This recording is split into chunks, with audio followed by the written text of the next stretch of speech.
Welcome to our greatest American art form. The mixtape.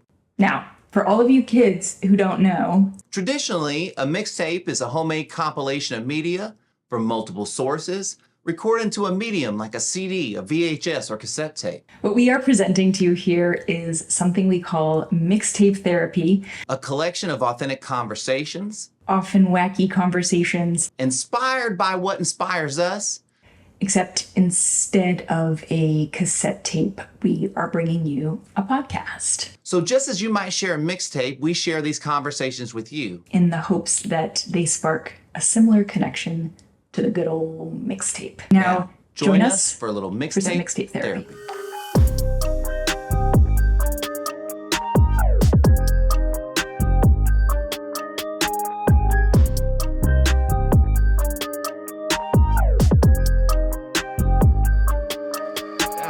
We're tackling the really casual topic of just, marriage.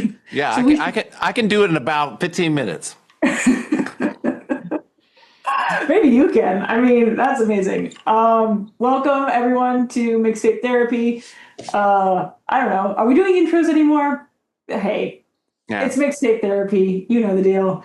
We're going to be talking about The Meaning of Marriage by Timothy Keller. And actually, I'm going to get the full title out here. There's more to it than just what I'm saying. The Meaning of Marriage, Facing the Complexities of Commitment with the Wisdom of God. Casual. Very chill, very casual. So I brought this to the table. Could have just as well been Scottie. Scottie and I talk about relationships all the time. And as y'all may know, I need to stop doing that accent. I'm recently kind of converted to Christianity after a long time away from the faith. And so this felt like kind of a cool dive to do. I will say, even in my pre-Christian days of being a non-believer, I would definitely say that all the wisdom in this book very much stands.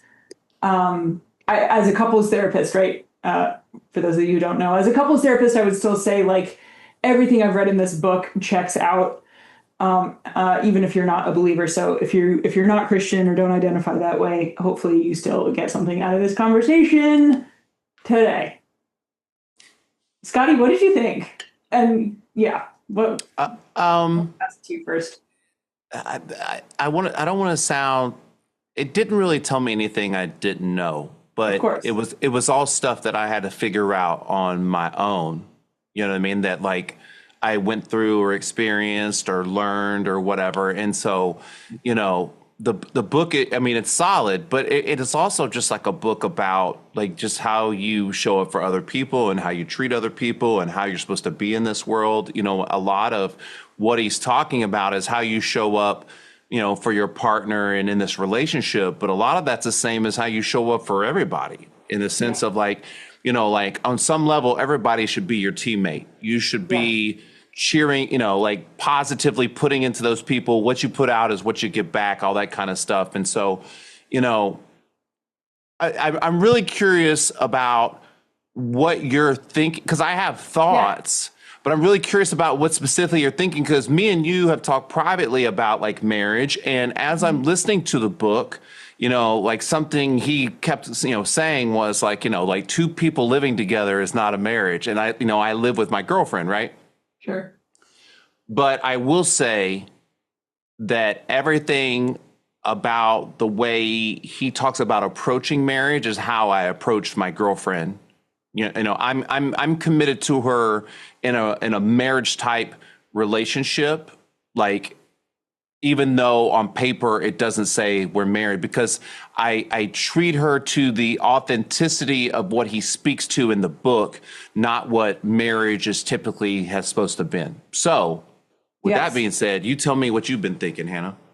For sure, right? And I don't know if it's I don't know that it's an interesting conversation for Scottie and I to get into about the merits of being officially married versus not. Certainly that's a conversation, but I think it's more of a theological one and not one I care to get into today, right? Because I don't have the authority to speak on that, honestly, and whatever. I don't think I have the authority to speak on that, basically, is what I'll say. But what I will speak to is the notion, especially as a couples therapist, right? As someone who is in the field of therapy, which is always coming up with like the new hot thing that's going to help you with your relationship, right? And I'm not blaming therapy exclusively. I mean, that's the world we live in, right? The new coaching program, the new therapy method, the new modality, the new take, the new arrangement, being poly, being like whatever, like all these new things, which, by the way, what's funny is none of them are new. Polyamory is not new. Marriage, not new. Like none of these things are new, but we package them as if they are new, which is funny. Like this is what's interesting too, is if like, because people are like, the Bible, it's so old fashioned, blah, blah, blah. It's like, yeah, they literally talk about polyamory in the Bible because polyamory has been around for as long as humans have been around. As, you know, the conception of marriage debatably has also been around for a really long time. So I think it's kind of coming around to this idea of like, can we question the idea that like, there is some hot new take on relationships that's going to fix our relationships. And I say that with so much compassion because as someone who is both helping people in their relationships and has been in relationships, I get the feeling of being like, I just want the hot take. Like I want the thing that's going to fix this relationship. Like surely if we just had this like different spin or this new perspective, we could hack this thing. And I'm of two minds about that. On the one hand, I believe in my job. I believe in what I do, and I do feel like couples therapy, right, can be incredibly helpful. But the mechanisms that I use, I'm so glad, right, that they are heavily researched and they come from a lot of science and like they are these like newfangled methods that are absolutely not newfangled at all. Right? I mean, right, what I'm trying to say is I believe in my work. I'm so glad that there were people who studied this scientifically and came up with tools and came up with methods. Like I don't want to throw any of that in the trash can. At the same time, this idea that like we just don't have the right tools yet. Like we just need this new thing to make this relationship work is just a really dangerous trap to fall into. And dangerous not from a moralizing standpoint, but you can just, if you're just constantly kind of trying to find the new thing, that magic thing that's going to fix your relationship, even something like therapy, right? Therapy that's where like a good thing can become a bad thing. Mm-hmm. If you're like, no, like I don't need to like sacrifice and compromise. I just need couples therapy. You know what I mean? Like I don't need to become unselfish. I just need this coaching program, right? And like, so kind of taking that with this, holding the standpoint of like, yeah, I think the field of relationship coaching and relationship therapy is cool and it's great and everything like that. But also, as long as you're reaching for the solutions out here in some like new thing, you're just going to keep getting disappointed, I think. Is what I'm trying to say. Now, if you're a believer, you would say like you need God, right? Like you need something bigger than you to make relationship work. Of course, I feel that way. I assume Scottie feels that way to some degree, that you need something bigger than you because two people duking it out is just really hard. It's just really hard, kind of however you slice it. So yeah, I think, I don't know. I just rambled and I don't think any of that really makes sense other than this idea of like, I'm in the field. I see couples that are trying to reinvent relationship. Polyamory is an easy target. I'm not going to lie. I don't want to like lambast people. I'm not trying to throw shade onto people who are trying that. I've right. People may have known like I've tried that in the past or shades of that. But that is a good example of like, let's reinvent relationships so that relationships don't suck. And I've just never I find that often just leads to a lot of disappointment. And so going back to like really old wisdom, far from being like dusty, crusty and your parents tired out methods, it's like that's just where I found the truth lies there. I think something you said was really interesting. I think when we look for these newfangled methods, we're looking for shit that fits for us. Mm-hmm. We're not looking to fit into the universe. We want the universe to fit to us. So give me this thing that's going to work for me that'll make all this work. And that's not the way that works. You know what I mean?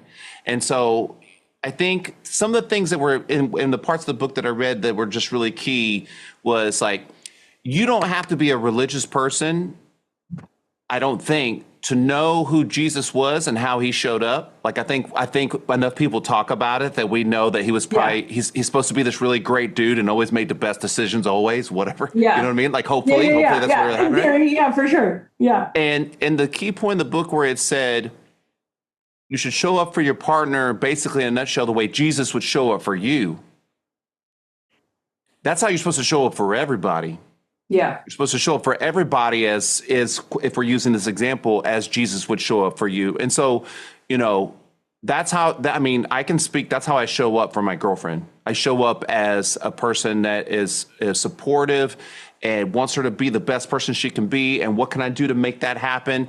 And how can I be your best like teammate? But I also try to do that with everybody to an extent, but some people aren't as receptive. I'm not as close to some people, whatever. So I don't have the impact, or I can't say as much, or I can't do as much because I don't know that person as well, blah, blah, blah. But that's how I show up for everybody. And when you start showing up like that for everyone, including your relationships, your whole world changes.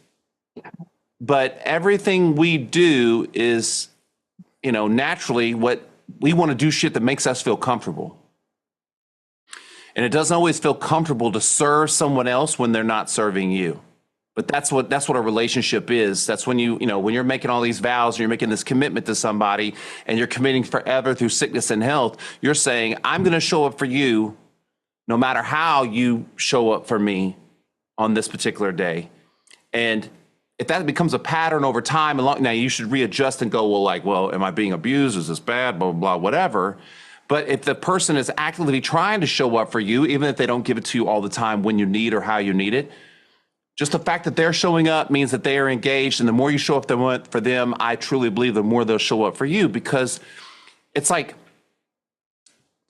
what kind of kitty cat do you want to help? Do you want to help this sweet, nice, caring kitty cat? Or do you want to help one that's like trying to like scratch your eyeballs out every time you pick it up? You know what I mean? And if you show up for everyone by scratching their eyeballs out when they pick you up, nobody's going to want to pick you up. No one's going to want to talk to you. No one's going to want to play with you, right? And but at the same time, if you really love your kitty cat and it's like scratching your eyes out, like you're still going to try to help it. Yeah. Like it's your cat, right? Like, you know what I mean? So like, even when the cat is responding, I was referencing more of yourself, but like, for sure. When it is the other, like if I saw two cats, like I'd want to help them both. No matter how they treated me. But that's how I'm showing up. But we don't show up like that for people. We show up as the scared kitty cat a lot of times. We show up as the person that is not welcoming and open. We show up as someone closed off. And I see it all day long. I can tell you stories for days. And then we as individuals wonder why we're not fitting in. We're not getting what we want. Our relationships aren't working. Well, how are you showing up, dude? How are you showing up? You know what I mean? Sure. Well, and this is where I have a few notes, and it might sound like I'm splitting theological hairs here, but I'm actually not, because I'm going to assume that we have. I think we're on the same page. I'm not. Yeah, no, we're definitely on the same page. So this is just kind of a funny. It sounds funny, but it's also serious at the same time. You want to show up as Jesus minus one thing, okay? And this is where, right, this whole treat people as Jesus treated them. Is an amazing, guiding principle, minus one thing. If you believe that Jesus is the Son of God, here's where you don't want to show up as Jesus did, by proclaiming that you are God. Oh, yeah. No. And this might be funny. No. But this is where, this is where like getting kind of like colloquial with Christianity has limits, right? Because if you actually say you're not a believer and you read the Bible and then you're like, oh, you want me to be like Jesus? Fine, I'm the Son of God, and like, right? Which is like, that is the one way that like Jesus is a great role model, but up to a point actually. And this is where I've seen, like, I think a lot of people, Christian, non-Christian, doesn't really matter. They take things too far and too literally. And the cool thing about being a Christian, I think, is that you want to be like Jesus, knowing that you are not him. Well, I also think when Jesus showed up on the scene, he didn't show up going, I'm the Son of Christ. No. He was like, other people were going, that's the Son of Christ. That's the Son of Christ. And he showed up as a person made him the Son of Christ. You know what I mean? Like, Son of God. Yes, it did, but up to a point, right? Because, and now, no, we're getting theological, which is fun. When he overthrows the tables and temples, like, he gets pissed, right? Yeah. Now, as the Son of God, that's badass. As a human, I don't think that's like, I think we should be real careful. I think we should be doing a lot of the other stuff before we jump right to overthrowing tables. For instance, I think it's easy to be like, oh, I'm a Christian now, I'm following Jesus. It's my duty to call everyone out for their bullshit. Mm-hmm. No, it's not. I don't think he did that either, by the way. No, he did. I mean, he did and he didn't, right? Yeah. There were times when he did and times when he didn't. And that's where it's like, again, if you're operating under this principle of like, Jesus is a great role model, it's awesome, but it has limits. Because if you are operating under the assumption that you are a human being and therefore fallible, know that a trap you can fall into is acting godlike. Now that, and like, let's bring it to your relationship for a second. The proverbial you. Like overthrowing, right? Like overthrowing the tables of the temple in your relationship. Like,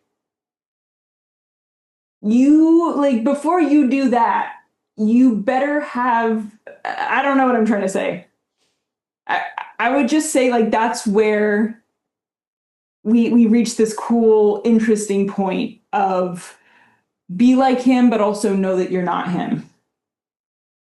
And for instance, like being dominant in your relationships, I think with the wrong attitude and the wrong perception, right? Because human brains mess everything up. That's what we do. That's what makes us so lovable and fun and funny and crazy. But like, we can take a good thing and twist it.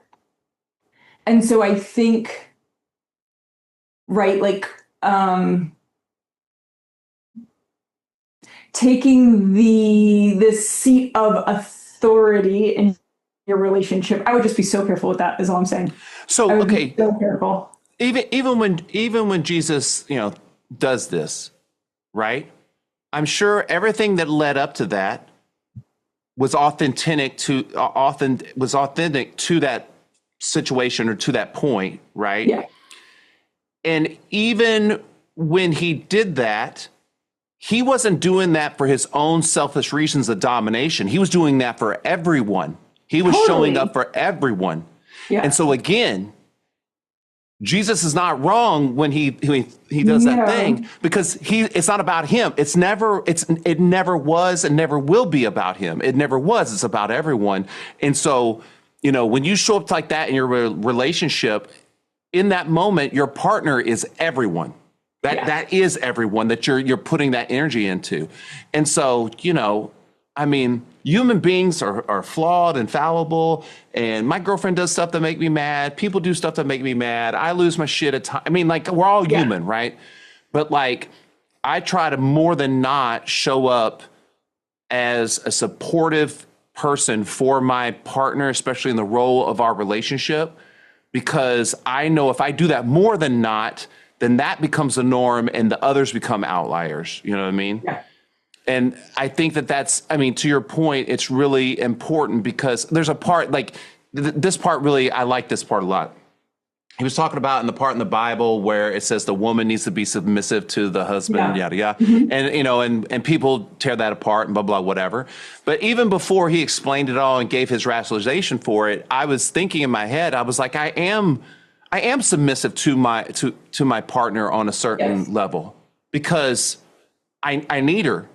Yeah. I need her to do this whole thing, and I can't do it without her. And so if I'm not making compromises and trying to, in moments, go, what's more important, me or her or this whole thing, then I have to submit to the idea that she is more important. The everyone else is more important than what I feel like I need in that moment or whatever. You know, and in a relationship, lack of awareness, selfishness, to me, are the biggest destroyers, right? The lack of awareness you have around yourself and the selfishness that comes along with that. If you're not constantly on the lookout for those things and keeping an eye on them, they get out of control like really, really fast. And I think that in my past relationships, the failure of them was the selfishness of myself and the lack of boundaries and what I needed and what I should be okay with for the selfishness of other people.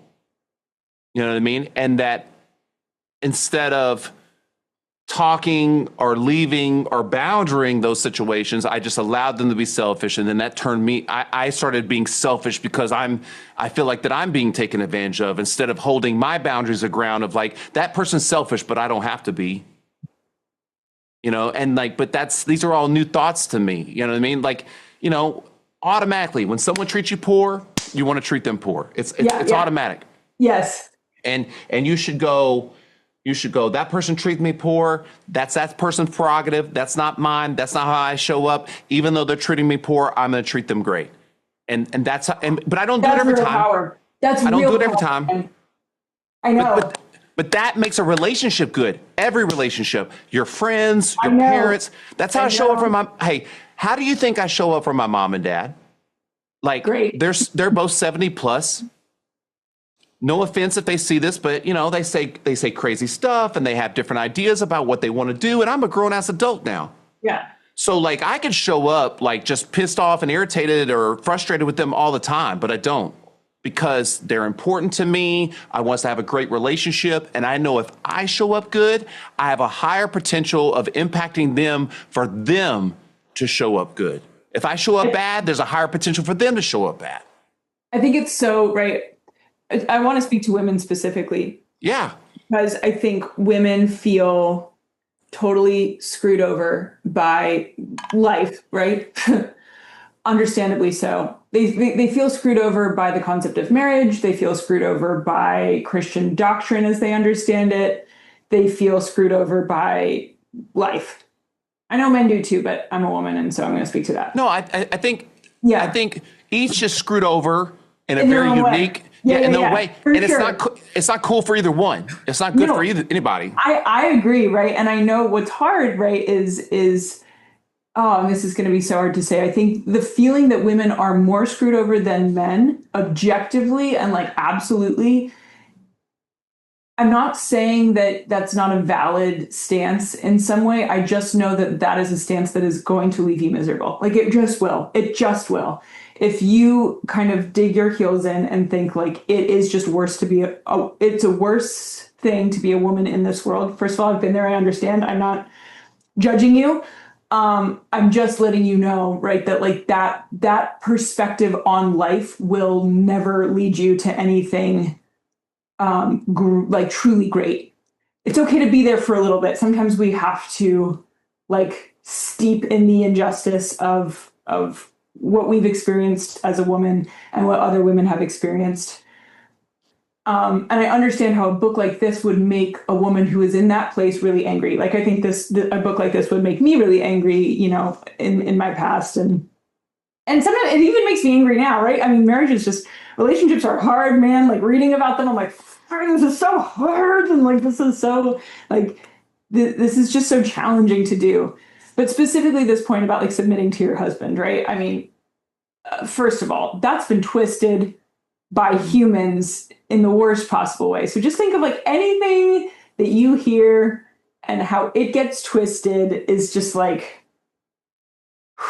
it's hard to not hold that again, like throw the entire baby out with the bathwater, so to speak, when you hear submit to your husbands. There's actually a lot more to the story there. There's like whole other verses after that, which I am not a theologian. I'm still learning so much about the Bible, but there's so much about in submitting, and I understand how those words just like fire off like a rage response, and it does even for me. I'm like, I still like hate that phrase of like submitting to your husband. And it's complicated, right? But with that assumption, if that only works if the other understanding is like, if you're submitting to the one who has more authority, say that is the husband. For sake of argument, don't leave yet. Stay with us for a second. Say the husband does have more authority. What does it mean to have more authority in a traditional Christian marriage? It means to put yourself last. The one with more authority puts their own interests last. You have more responsibility. The one with more power is the one who is the servant of the household, the man. Like, this is where I'm like, again, right? I can already feel the cringing. I'm going to try to step past it. This is where Christianity, I feel like, is feminist in a way that nothing else is. If you truly understand Christianity, I think it's more feminist than anything else we have. That's just my feeling. Because and this is where you have to not get lost in the sauce of the thing that triggers you and actually read into it, which is saying authority, power in Christians means being low. Which is weird. It sounds like it's like opposite town USA, and it kind of is, but it's not.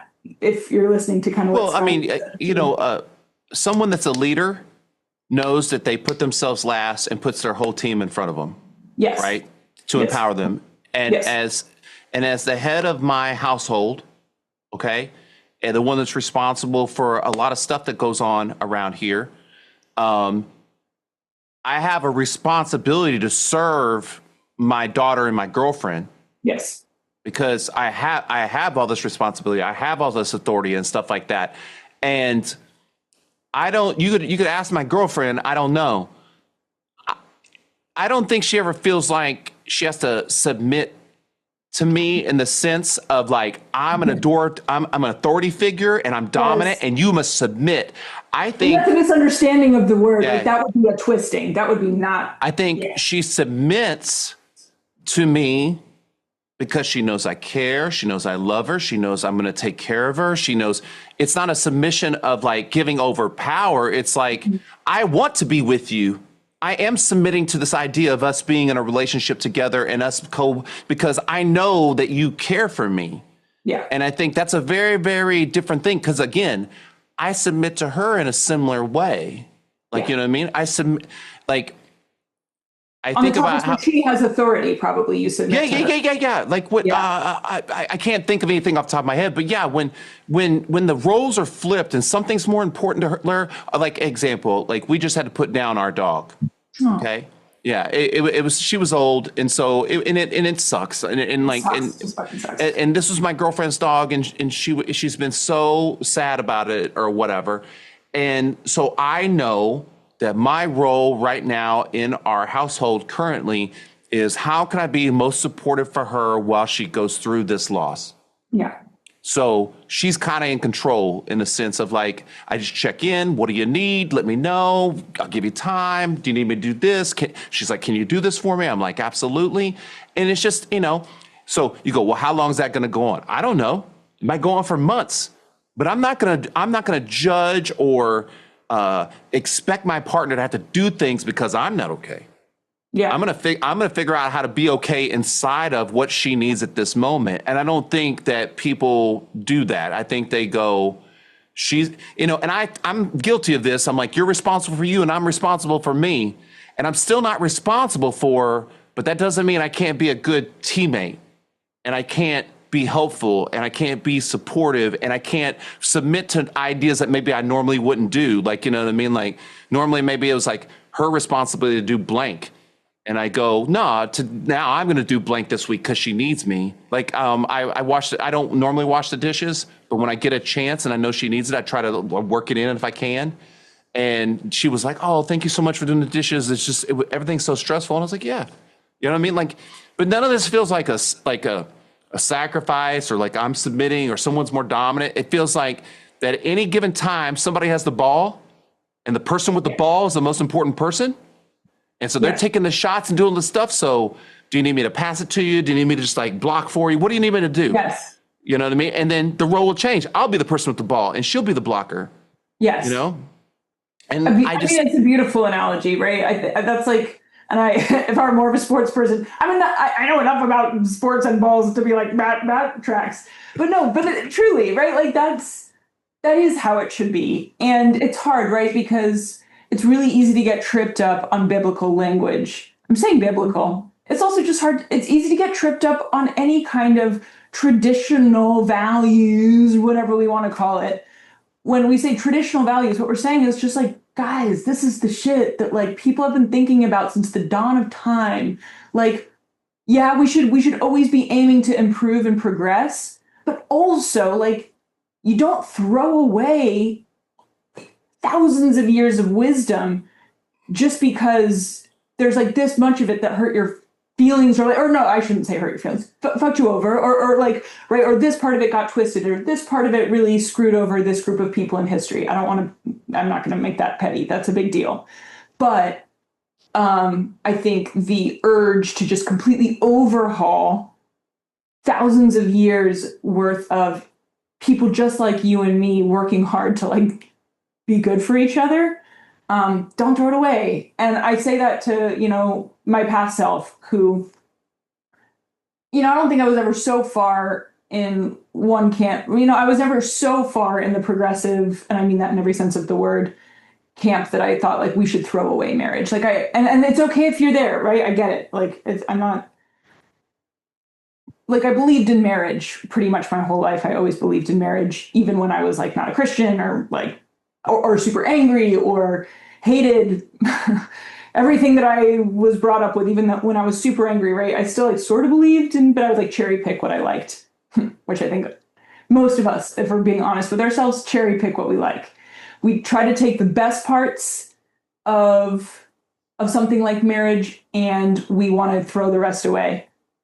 And I have so much compassion for that because that's certainly what I did, right? It's like, I want all the commitment. I want all the love. I want all the romance and I want none of the hard stuff.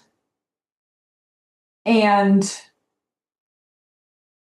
again, this isn't to say stay in a relationship that's not healthy, blah, blah, blah, all the disclaimers, right? But just that general, I think if we're all being really honest with ourselves, I think every single person struggles with that, of wanting the good things of something like marriage or a relationship and wanting none of the hard things. And I think wisdom and growing up is learning that the hard things are important, part of it, inevitable, of course, but also just like part of what makes it special.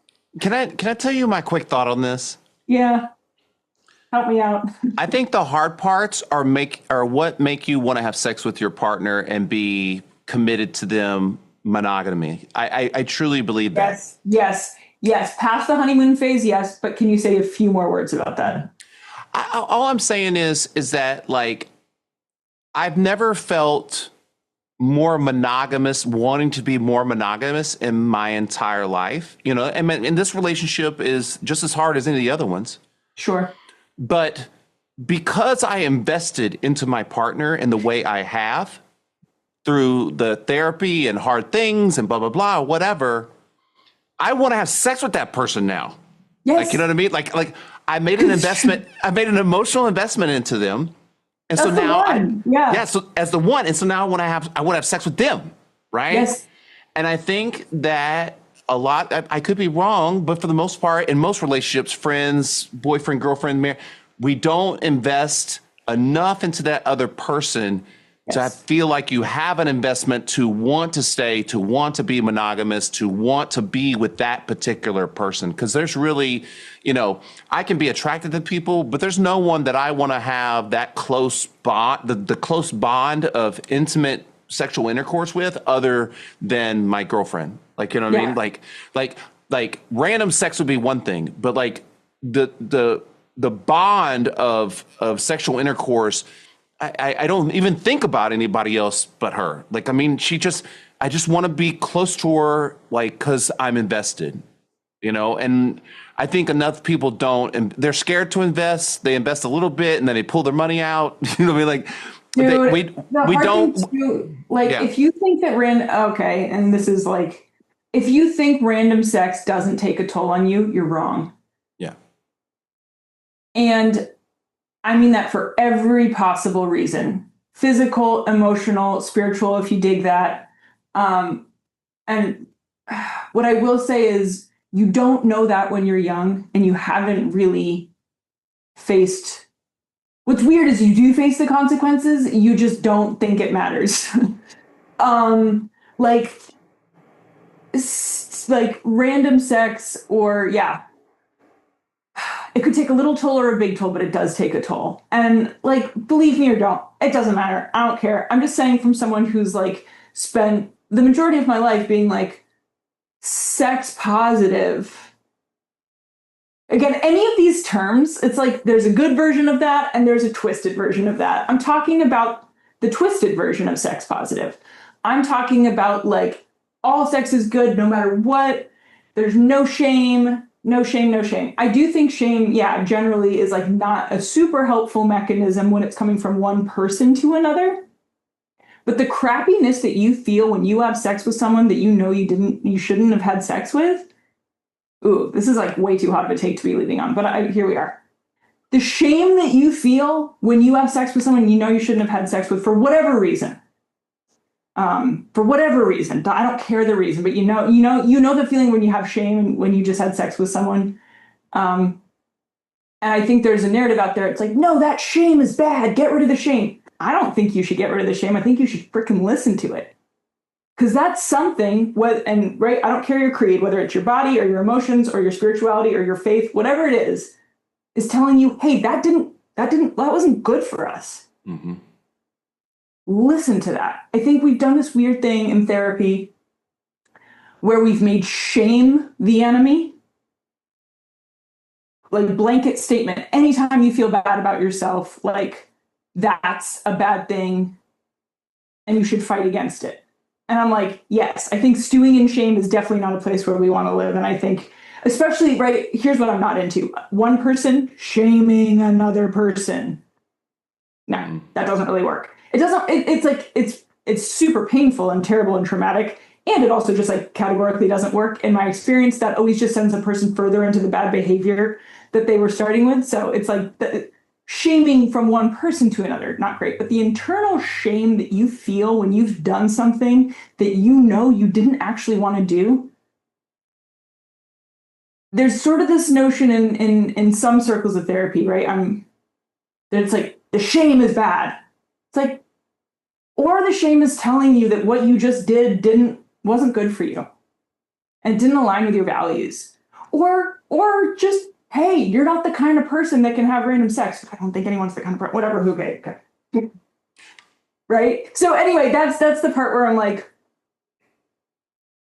that's the other thing that, far be it from like you're a bad person if you have random sex, I'm telling you as someone who's like done that, it's not that you're a bad person. It's that like, if that behavior makes you feel like crap, maybe stop doing the behavior. Well, I think you kind of speak to how we show up and what we do, and every action you do has some level of consequence, right? And so you want to really think about all of your actions and why you're doing them, especially if you're in a relationship or like in a friendship or something like that. And, like you said, you could do any of these things. You could do all or nothing of all these things. You could read this book. You could not read this book. You could read another self-help book. But it all comes down to how authentic you are, what your intentions are, and how you're going to show up. And if you're not doing those things, well, all decisions will be poor. All experiences you have will be poor, right? You know, I'll leave with this. The Bible was the first and the best self-help book ever written. Okay? Every so much stuff in there, guys. It's chock full. Hey, every self-help book I've read has something in the Bible. It might not be worded the same way, but they're saying the exact same shit. I'm like, oh, that's in the Bible. That's in the Bible, right? Yeah. So you don't have to like the Bible. You can go read other books. You can read all the self-help books about relationship stuff you want, but let you know that probably somewhere in that book, it's going to put the onus on you of how you show up and what you do, because that's ultimately what the Bible's teaching you, how you show up, what you love people, love God, like, you know, that kind of thing. And so if you want to be good in your relationships or marriage or friendships, you're going to have to change how you show up, even when others aren't showing up for you in the way you want them to. Yeah, man.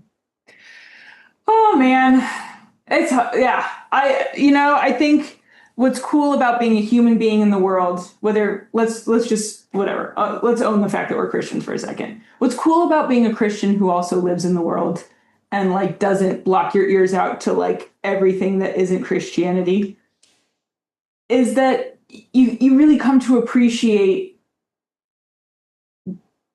both sides. I don't know, but it's not even sides, right? You come to appreciate that so much of what we're aiming for is on the same team as each other. I don't love non-Christians less. No. I love them more. Well, I objectively have more friends that are not Christians, so there are more non-Christians in my life that I love.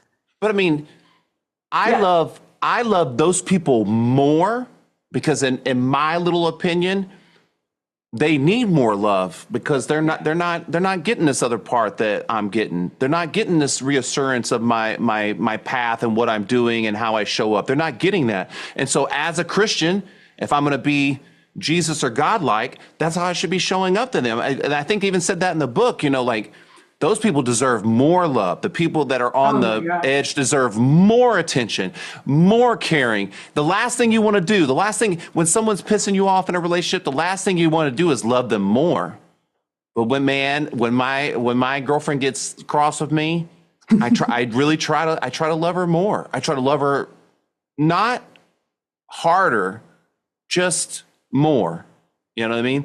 And knowing that the more love I give her, the better chance we have to getting through this and everything being okay and everything working out. If I pile on her, if I don't love, or if I don't show love, then I don't, you know, she has no idea of what we're doing, right? So at least I can hold this. I can hold who I am as a person when I show up, you know? Man. And like, what's so hard, the part that's so hard, because it's not cut and dry, right? Everything that we're saying is so nuanced. But it's like, yes, you should expect that. You should seek that in a partner and expect that from a partner. But in the moment, you can't expect it. Because if you do, then you're just in the trap. Yeah. Expect them to love you unconditionally, like, you're just going to be pissed. Yeah. Like you don't get to love someone unconditionally and then you just get it back. Yeah. You know what I mean? That's not how it works. You love unconditionally all the time, and then you get unconditional love back all the time. In different spots and different areas that you didn't even realize or you didn't even know or you weren't even aware of, but now you are. You know what I mean? I want to leave with this. So yeah, my girlfriend, we sleep in separate rooms, and so I have the master, and so it has the master bath, and essentially it's my bathroom, even though everybody's in there all the time, and she always cleans it. She always cleans my bathroom, cleans my toilet, cleans our toilet in that bathroom and stuff like that. Yes. And it'll always be, I'll like go to the bathroom. I'm like, oh, I need to really clean this toilet. And then I'll come the next day and then she'll have the whole bathroom clean. And I don't tell her enough how much I appreciate that. But those are the things that if you don't have awareness around that are happening inside your life, that unconditional love that happens automatically, you'll miss it. And then you're like, hey, fuck you. You throw your socks on the floor. And then you're mad about the socks on the floor, not realizing all this other stuff that your partner does for you. and that takes great awareness. So, and then you're the only one who really is. I mean, no, your partner loses too, for sure. Everybody loses. But it's such a loss to you to not because it's so wonderful to feel gratitude. It's just so nice. Okay. 100%. If you have something that's Mixtape Therapy to you, make sure you let me and Hannah know. Hannah, we'll see you next time. We will. Bye, everybody.